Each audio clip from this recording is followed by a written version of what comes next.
আমাদের দেশের অবস্থা খুব খারাপ। আসলে কয়েকদিন ধরে ধর্ষণের হার বেড়েই চলেছে, তো এই সম্পর্কে আপনার মতামত কি? ধন্যবাদ আপনাদেরকে। আসলে আমাদের দেশে ধর্ষণ তো এরকম কিছু নেই। আচ্ছা, এটা আমাদের দেশে এটা কেন আচ্ছা আগে ধর্ষণ হতো, দর্শকরা জেলে যেত, আবার বেরিয়ে আসতো, আবার ধর্ষণ করতো, আবার শুরু হয়েছে। ইদানিং সম্প্রতি সময় আমি দেখতেছি সোশ্যাল মিডিয়ায় এত ধর্ষণ হচ্ছে। এখানে তো আমাদের যারা নারীরা আমরা আছি, আমরা নারীদের তো স্বাধীনতা নেই। আমরা কিন্তু আমাদের স্বাধীনতার জন্য কত কষ্ট করেছি। কত সরকার আসে, কত সরকার যায়, আমরা স্বাধীনতা পাই, আমরা স্বাধীনভাবে চলতে পারি না। এখন তো স্বাধীনতা হয়েছে, স্বাধীনভাবে চলবো, আবার ধর্ষণ শুরু হয়ে গেছে। আসলে নারীদের জন্য ধর্ষণ এটা কোনো ব্যাপারই না।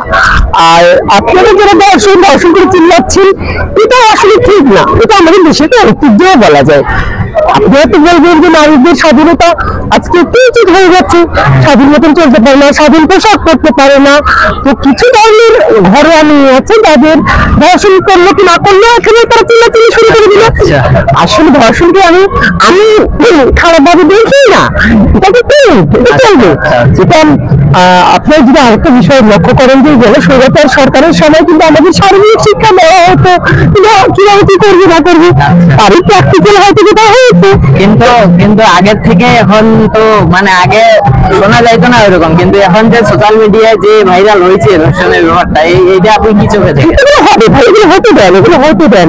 দেশটাকে স্থিতিশীল রাখতে আপনাদের ভূমিকা কিন্তু মানে সবাইকে ঠিক থাকতে হবে। কেউ কিছু করলে মিডিয়া, সোশ্যাল মিডিয়া ধর্ষণ এগুলো কি করেন আপনারা সাংবাদিকরা না? মানে এই ধরনের টপিক তৈরি করলেই হয়ে গেল। এই যে আজকে এক সপ্তাহ ধরে শুধু ধর্ষণ এইটা মানে এক সপ্তাহ ধরে এটাই হচ্ছে। তাহলে কি এক সপ্তাহ ধরে দেশের শেয়ার বাজার নেই, দেশের মানুষ খাচ্ছে কি মারছে, কোথায় স্বৈরাচার, কোথায় কি কোনো কিছু নেই, শুধু ধর্ষণ। তাহলে কি এখন কি ধর্ষণ হচ্ছে আর কিছু হচ্ছে না? আসলে বাংলাদেশের মিডিয়া আমরা তো জানি নাকি বাংলাদেশের মিডিয়া কি একটা ইস্যু পেয়েছে, তো এটা নিয়ে চলছে। তো দর্শক আপনারা শুনলেন, আপু বলতেছে যে ধর্ষণ এটা কোনো মানে সাধারণ বিষয়, এটা পরবর্তী সময়েও হয়েছে, এখনো হচ্ছে, পরবর্তীতে হবে। আপু এই কথা দ্বারা এটাই বুঝাতে চাচ্ছে। তো ধন্যবাদ। আমরা বোঝাতে চাই যে আপনারা একটু স্বাভাবিক হন।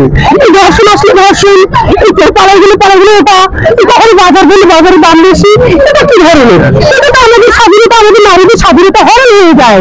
আমরা স্বাধীনভাবে চলাফেরা করতে পারি না। এখন বাইরে তো গেলেই আপনি বলে কোথায় যাবি, ধর্ষণ আপনি আমাদের প্রতিবন্ধকতা সৃষ্টি করছেন না ভাইয়া, বলেন? এটা তো প্রতিবন্ধকতা বলতে এটা তো সোশ্যাল মিডিয়ায় ধরেন ভাইরাল একটা কথা যে বাংলাদেশের মিডিয়া এরকমই একটা কিছু হলেই চিল্লাচিল্লি হয়ে যায়। আমাদের দেশটা তো একেবারে কি বলবো এটা। ঠিক আছে দর্শক, আপনাদের দেখার জন্য অসংখ্য ধন্যবাদ। ভালো থাকবেন, সুস্থ থাকবেন। সালামু আলাইকুম।